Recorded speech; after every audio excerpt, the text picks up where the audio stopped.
dear teachers, and welcome to our second podcast. My name is Catherine Ossoy, and I'm going to host our meeting. Hope you've missed us. And now I don't want you to wait even more. That's why let me introduce our experts today. Today, our speakers are Valentina Afanasieva, a TTC methodologist, and Marina Yevstratova, the head of methodology in TTC.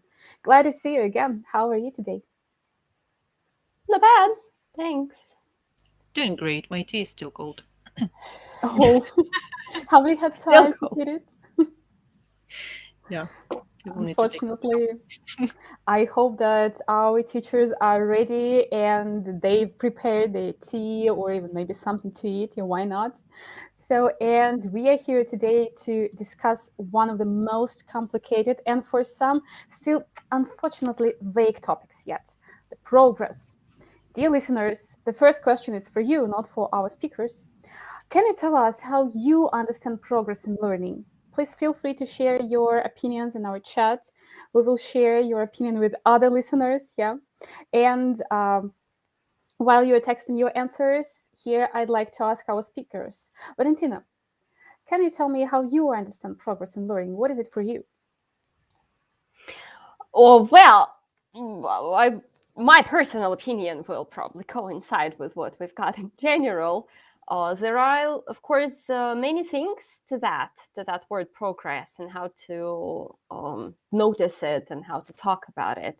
There are, of course, things like how you feel about how your student is progressing, how your students actually feel about their own progress and about what things they can do now as compared to what they used to be able to do, how many tasks they can deal with, if this number is growing, if now they can deal with a wider range of tasks, if they are, of course, achieving their own goals with which they actually came to you.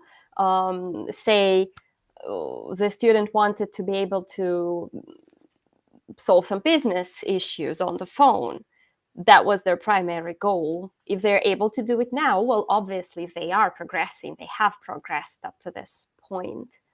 If they can understand more and more as the classes go, all those things. So of course there is a lot of everything from the variety of tasks, levels, words, even, and so on and so forth. Okay, Valentina, thank you for your opinion. It's quite clear. And our teachers, our listeners are shy a bit.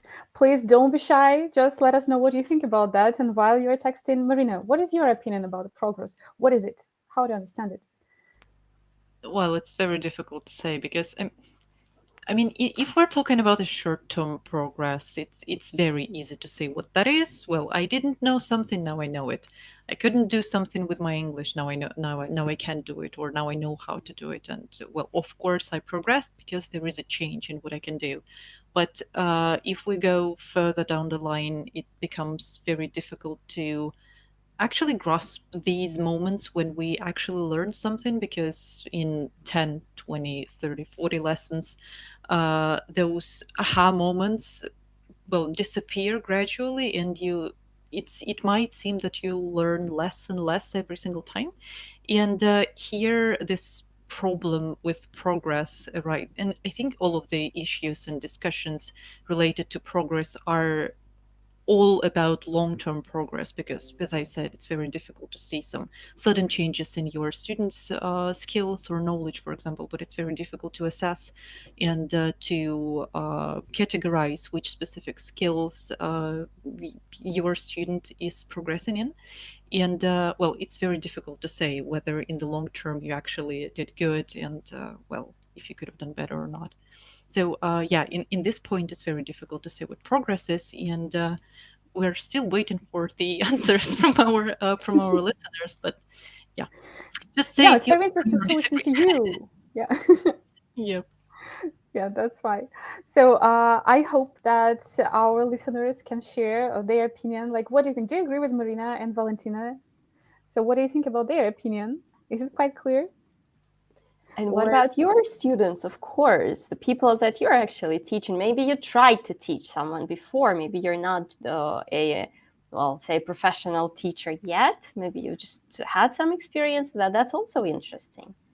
It's actually interesting to compare the opinion of Russian-speaking students and students coming from all different countries. Because here, for example, in the CIS, the main basis for assessment is the grammar syllabus or the Mhm. vocabulary syllabus, or if we're talking about how students assess their progress or assess themselves, we're more talking about some tests, some formal assessment, formative assessment, if we're talking about some schools and formal syllabus. And we're talking less and less about communicative practice, but in the world of methodology, in ELT methodology, in international methodology, we're more talking about communicative activities that coincide with the classification in the CFR, the Common European Framework of Languages, a very scary Oh my word God. for all the teachers who have Yes. never worked with it. And yeah, it's well, I guess that the main problem here would be about how to choose the basis, based on which shall I assess my students' progress. How much of the material we're going through in the course, or how many grammar structures we learn, or how happy my student is, or something like that. It's very difficult to choose those criteria. Marina, I just like want to turn back to that CEFR, yeah, because it sounds scary if you don't know what it is, and it sounds like I don't know, a 1,000-page book. Can you provide some more information for us about it? What is it? What does it consist of? Why do we need it? The Last Companion is, I think, 250 pages, not 1,000 pages book. Still Yes, scary. At well, it's least. palatable. I've read it. It's palatable. I'm still alive. Well, that's well, I should probably say some general things about that, because lots of Russian-speaking Sure. teachers still don't know what that is, and maybe some of the international teachers still will join this group for whom it would be interesting to find out what that is. That's the Common European Framework of Reference for Languages. This is an international standard for describing the language ability. And here well, of course, we're talking more about English language, but all the European languages can be assessed using this um, well system, the CFR system. And if we're talking about the language as a skill, as a set of skills, we're more talking usually about four skills that we know and several language systems. So reading, speaking, listening, writing skills, and language systems, grammar, vocabulary, phonology, discourse. Usually we think about the language in this way, but CFR restructures all of that using the perspective of communication. And according Mhm. to the CFR, the language consists of communicative language activities, communicative language strategies that you use to perform those activities, and communicative language competences. So the language itself that you use in some situations. And it has specific descriptors for each level, for each skill, if we can call it like that, for all activity Mhm. strategies and competences.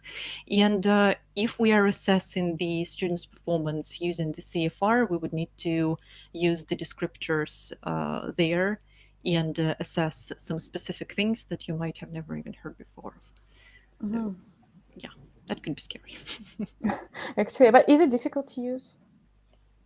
Um, It's hard to say because, well, I guess that the most difficult part of it would be to just understand this system and the Mhm. structure, and where one skill or activity ends and another activity, strategy, or competence begins. Well, the classification itself. But in terms of use, well, we have lots of different tools to apply that. And I would say that all the courses, for example, new courses that you have on the platform that you can take with your students, the study materials, are based on the CFR and GC system, basically the same classification that we're talking about. Mhm. Okay, actually, it's really good. Yeah, like that. It is already like what our teachers can see. And as you see, we've shared the link with you. You can check it and you can read a bit more about this system. Yeah, how it works, how you can use it, etc. And we have some answers from the teachers. So let me One. share some of them with you. Yeah. So as you see, our teachers think that the progress it is when a student meets a goal and when you can see and hear a measurable improvement in their current level. But here there is one actually kind of a paradox, I would say, that if we see the progress, sometimes our student can see and can feel it. How to deal with their complaints, like, oh, sorry, I don't feel any progress, etc. What can you say about that? The Marina? simplest way Oh, of oh, Valentina? Mhm. sorry, Catherine. The I simplest think way you of can dealing continue. with it Mhm. is definitely just the most obvious one is simply pointing out and raising your students' awareness of what's happening around them, and noting down even the smallest things, like, see, today you did this and you couldn't do that before. That's the basic, the most obvious one. Marina will definitely add more to this. Yeah, I would like to add that Marina? noticing the things that change and noticing even the negative change is a must here. And I think it would even be more important in terms of teaching students from different cultures. Because if I'm talking about Russian speaking students, I would generally know when exactly they would expect to see their progress. I know that they would expect to use some new grammar structure because they rely a lot on grammar. And well, I have a definition of what progress is for Russian speaking students. But if we're talking about international students, of course, it might differ from culture to culture because educational systems form completely different beliefs, attitudes, expectations, and all of that stuff. And of course, it would be very important to notice any change during the lesson. For example, oh, see how well we did this task. For example, this task is directly connected to this and this and this situation. For example, it will help you with this and this. And even if the student is demotivated, that would just highlight that, see, we're working on that, even if you have some bad results now, even if you're not, even if you cannot perform now, we're still working on it. So basically, noticing is the basis, and all of the rest is just some small life hacks that you can use, and that will not work probably most of the time if we don't highlight the progress for our students Mhm. verbally. Yeah, sure. We have one more opinion from the teachers. So again, I've just shared it with you. And as you see, our teachers don't have anything to add with that, what you have pointed out. But when these teachers, like Sharon, yeah, when Sharon students are pleased with their own progress is the best, are they finding it easier to express themselves? How can you react on that? Hmm. Quite interesting question, Yeah, isn't it? poser. Well, Mhm. it's difficult to say because you never know when your students are going to have those moments when they are happy. And here I think we're going more to personalization and tracking the progress um, while staying in the context of your students' goals, because all of the students are coming to us teachers to study the language for some specific reasons. I I remember when I was studying Dutch, when I just began as a beginner, I expected a very personalized approach, and I would study only the Lexis that was only interesting to me, and I didn't study any, basis of the language because I wanted to start speaking as quickly as possible, and I wanted to see the progress as quickly as possible. And well, I ignored the syllabus and I was focusing only on those situations that will coincide to me and to my interest. And of course, in terms of formal progress, that was nothing. I still didn't know the basis of the language, but I could operate and communicate in those situations that I expected. For example, I could pick up the book from the bookstore that I ordered or something like that. So that was a small change to me. That was progress to me. I was happy I could speak with people, but of course, No small talk was possible at that moment. So yeah, basically defining the expectations here is a must as well. So here we're talking a lot about the start, um, about what our students expect to do with us, not just move along the course, move through the lessons and lesson materials, but kind of find some usefulness and all that. Mhm. There is also another side to that, though. A lot of students expect to, I'm pretty sure you've had such, they expect to know everything at once. And like, that's Yeah. why all those courses are so popular that say, learn the language in 2 weeks and stuff like that. A lot of students are so frustrated that they don't learn the language in 2 weeks. And that's why I believe it's a lot of them. That's why I think a lot of them are not as happy as they should be with that smaller progress, with that smaller fact that they're at least able to communicate in some simple situations because they had expectations like that. But in fact, it's different and it's difficult. That's Mhm. why I believe it might be hard for them to be happy with the progress that they do have now. That's why it's our very, very important business to point such things out and to explain it to them that, well, not everything is that, simple. So Mhm. it's definitely more than that. Okay, yeah, like Right? actually, yeah, we should think about these moments, yeah. But here, like we've discussed, the moment when our students think they don't have any progress. What if really there is no progress? Marina, what do you think? What can lead to the lack of progress in the short term? Well, there is nothing you can do already with the progress if you realize that there is no progress, but there are some points how you can prevent that from happening. And if we're talking about short-term goals, short-term progress, sort of, I would point out two main things to remember and to consider when you're doing your lessons. First, if a lesson has no structure, this is Mhm. going to be a big problem. I mean, of course, it's good to just chat with your students sometimes and to have nice conversations, to, I don't know, to cheer them up if they had a bad day. And it's okay if one lesson goes completely without structure and you just chat for the whole lesson. But if every single lesson is conducted in this way, the only thing that your student is going to get is just positive emotions, for sure, good relationships for sure, and no progress. Because if we're getting back to for example, communicative competences and communicative activities and strategies, well, we don't do anything explicitly to develop them. So having a structure in a lesson is a must, and well, trying to analyze together with the student why exactly the lesson was Mhm. useful or not.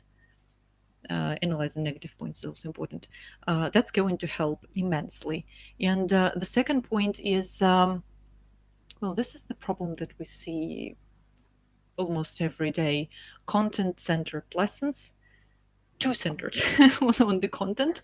When, for example, well, in every lesson there are three main parts, this, or participants: the student, the teacher, and the content of the lesson, the material that you have to study. We quite frequently see that the center seems to be the material, so you cannot move side to side from this material, you cannot omit something, and you cannot I don't know, interpret it in a different way. And in this way, of course, we're talking about no progress in short term and in the long term as well. So reacting to your student's wishes, noticing that your student didn't like this exercise and this exercise is actually has no connection with your student, and skipping that is a good thing, and adding something to the lesson that would potentially grasp your student's attention, that's also going to be good. And focusing on communicative activities that are relevant to your student. For example, you're not going to teach um, I don't know, a young adult who is going to start the university studies, a business course, just Mhm. because, well, there is not a lot of relevant information there for Of the course. student specifically, right? Well, some obvious examples for sure, but in reality, in real practice, we see that this is happening. Yeah. Mhm. See it happening a lot, actually. Yeah. And but just to add, well, more like to continue what Marina has just said, what to do with that. Follow your student, of course, follow their needs, watch them closely, always set lesson goals. And they can be as simple as to learn how to ask for help while traveling, for example, or just simply to learn how to ask for help. And more complex ones, like to learn to describe your past experiences with a variety of adjectives, for instance. Still keep it in mind, though, that there shouldn't be too many adjectives, but that's a different question, different problem. And at the end of the lesson, always, it's also related to the structure of it, always analyze what you've done, if it was successful or not. And as for the content, we do have an amazing platform, right? I think you would Yeah. agree with me. And there is a variety of courses and materials, and they're all structured in a more or less correct way. But we still have to think critically. We still have to critically assess what exactly will this particular student need. That's why just moving from slide to slide and from lesson to lesson might not be the greatest idea. And that's just it. Just see your students as individuals, because they are. That's what they are. And just think of their own particular goals and knowledge that they might already have. That might solve this short terms, at least. So yeah, as I see that personalization is a must. Yeah. Yeah, I But would also like to add here, since we're talking about the goals, it just occurred to me that lots of teachers, Russian-speaking teachers, again, I'm just having some, well, feedback after observing some of them today. Well, there is a point that might be a blocker for personalization in a lesson, for setting a goal. For example, lots of teachers, whenever they are formulating the goals, are thinking about the procedural stuff. So today we're going to study grammar. Today we're going to study adjectives to describe people. Yay, the lesson has a goal. Well, in reality, it's not a goal. It's just a procedure that you're going to do. But the goal must answer the question why. Why are you going to study that? Well, so that you will be able to describe how people look whenever you travel and get robbed. What examples come to my mind? That's a communicative situation. You're yeah, a policeman. You are describing the person who stole something from you. nice example. Sorry for that example, but I mean this is the principle. So you're Mhm. doing something for a reason, and even in a communicative, even in a language classroom, there should be a communicative goal. It's not always possible to define why exactly you're studying some language items because they are just in the syllabus. But for example, if you're talking about the content on the platform, most of the time the communicative goal is formulated. So this is going to be the point that we're going to keep in focus. Okay, Marina, thank you for this great explanation with perfect Great. examples. Yeah. But that's if we are talking about short-term results. What about the long run? Marina, what can you tell me about that and our listeners? Um, well, everything that we mentioned when we discussed the short-term progress, basically, Mhm. long-term progress is impossible without short-term progress, surely. Yeah. I would add one more point here. Going back to the very beginning, where we mentioned that, for example, you can see short-term wins, yeah, results, Mhm. big victories, but in the long term, they fade away. One of the reasons for that might be no connection between the lessons, or, well, connection that is not as explicit as it could be. whenever we're talking about the English language syllabus and everything that could be associated with the syllabus, the program, it is divided into several blocks, units, or any parts that might not be specifically connected with one another. For example, this unit is about food, this unit is about social media, this unit is about crimes. For some reason, again, this association. The question is, how are you going to connect all of that? And well, one of the points is to do some revision lessons for the students so that they could revise everything that they have learned, because obviously they are not going to use the vocabulary that they studied in the food section somewhere in the crime section. Well, and all of that is going to be forgotten, for example, if they don't use that. So thinking about how to do those tests in a communicative perspective is going to help immensely. We should all remember about the forgetting curve that well, that affects the studying process drastically, and well, basically because of it, we'll forget almost everything we learn if we don't apply it in the real practice. So giving your students real situations where they have to retrieve everything from memory, everything that they've learned a long time ago, is first going to help them remember better, and second is going to probably give them another moment of, wow, I actually learned it, I actually know it, I forgot already. Mm-hmm. Yeah. Okay, Marina, thank you. And Valentina, what can you add? What about your solutions?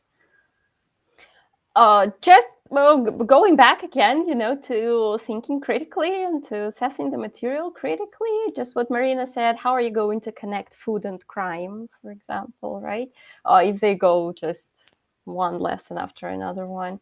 Asking yourself simple questions, just like, will this particular student need this lesson? How will they benefit from it? What will this exact student get from this lesson that they're going to use later? And how can I, if I am taking this lesson, how can I change it to make it more beneficial? How can I make it more personalized again? And just a simple set of these questions will help you make the picture clearer and to understand what you're doing better. And that's just it. But it is easier to said than done, yeah? So can you share with us some personal experience, I don't know, or like some resources where we can find these examples, yeah? Marina, do you know any of them? Or maybe you have some ideas about your One experience? example just leapt into my mind. I had a student once. I had a student once, that's all. Well, I remember that we had around 200 lessons together here at Skyeng. And, well, his level was more or less advanced if we're talking about those communicative language activities. Well, in some situations I could say that he was an upper intermediate student, but with him we took basically all the content that was possible on the platform, and by the end of the unit I saw that he was a little bit demotivated by the topic. I knew that I had to teach him some of the grammar points, for example, vocabulary, phonology, stuff that he wasn't actually interested in. Because he was studying for himself, he didn't need to pass any exams. Well, basically, why? And I knew that he loved playing airsoft, and every single final lesson of the unit, like every 8 9 lessons, I did a discussion that was connected both to the unit and to this hobby of his. And we were discussing how he would, I don't know, talking about food, how he would pack his food, I don't know, prepare something, and go camping, and then yeah, he used to go camping to play airsoft outside of the city, and like those simple examples, basically. So that's a crazy example. I know how it But sounds. why not? Yeah. Yeah, but why not? This is the principle. So basically, you're trying to take everything that you learn, you try to concentrate only on most essential parts of it, and have the student use it in practice in connection with their personal interests, goals, whatever Mhm. comes to your mind, basically, that would be connected to them. That could be an example. Why not? Yeah, actually, I think quite bright example. Yeah, like we could see how it works and how it should work. I've Yeah. got a tougher example, unfortunately, but that's the Mhm. one that just popped into my head. I had it, I mean, I still do have this student. She's still with me. And we started working together over a year ago. And she was at that time working for an international company. And she came for some business vocabulary and business situations. So we studied that with her, with some case studies, role plays, so the situations that would be useful in that setting, because she was working for an American company, as a matter of fact. But in February or April this year, she decided to completely change everything. She quit her job and she Mhm. started studying nutrition and dietology and things like that. And we didn't have much material on the platform for that, unfortunately. So what we did was that we kind of studied the textbook together with her to make it easier for her to understand the new material because she was studying it in English, and also to make it as applicable as possible. That was my own way of personalizing the lessons because, well, she obviously didn't need business at that time, and she didn't need to know how to play sports or things like that. So that's one of the examples, Mhm. I guess. Again, personalization is the answer. Yeah. Yeah, exactly. To know what this exact student wants Hmm. and just going with it. Okay. Also a great example, I think. Yeah.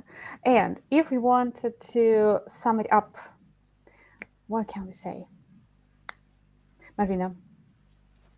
We How have a can you sum course. Uh-huh, That's you have a right. surprise. Yeah. Spoiler. Yeah, to Okay, so summarize all that, well, we've discussed lots of things that, well, I do understand that some of the points that we've mentioned and the whole discussion was a little bit vague still, because the problem of the progress is, well, it's huge. It's impossible to review all of that in one podcast, even in one course. We have several mhm, courses on personalization, yeah. and really, it's something that is related to progress. But you have to start from somewhere, and if we're talking about the CFR, my favorite topic today, uh, I know that it will be difficult to understand what that is and how to use it. And for this specific reason, we're adapting the course that we already have for Russian speaking teachers, um, for English speaking teachers, and we will be ready to show it to all of you listeners and watchers next week. And we're hoping that it's going to help you understand how exactly to use the CFR in your practice, and then how to identify the path which you would need to follow to make your lessons a little bit better, to personalize the lesson, to assess your students better, or whatever other um, paths you could find for yourself. Great news. And yeah, and for personalization, of course, come attend our workshops because, yeah, they're also cool. Bettering teacher-student relationship focuses on how to help set the goals and understand what your student needs. Then we've got attendance and progress issues.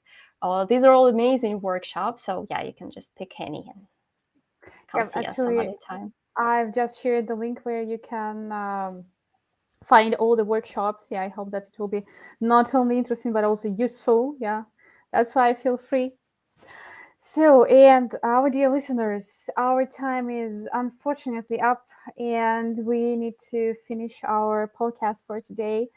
In the chat, you can find the link, and we will be really glad if you fill out this feedback form because your opinions are very important for us. And we will take all of them into consideration. Like you can share, like if you liked our today's podcast, what do you want to listen to next week, and in a fortnight. Yeah, actually, I kindly remind you that in 2 weeks we will meet again. So thank you for coming, everyone. Have a nice day and see you soon. Thank you, everyone. You- Bye bye.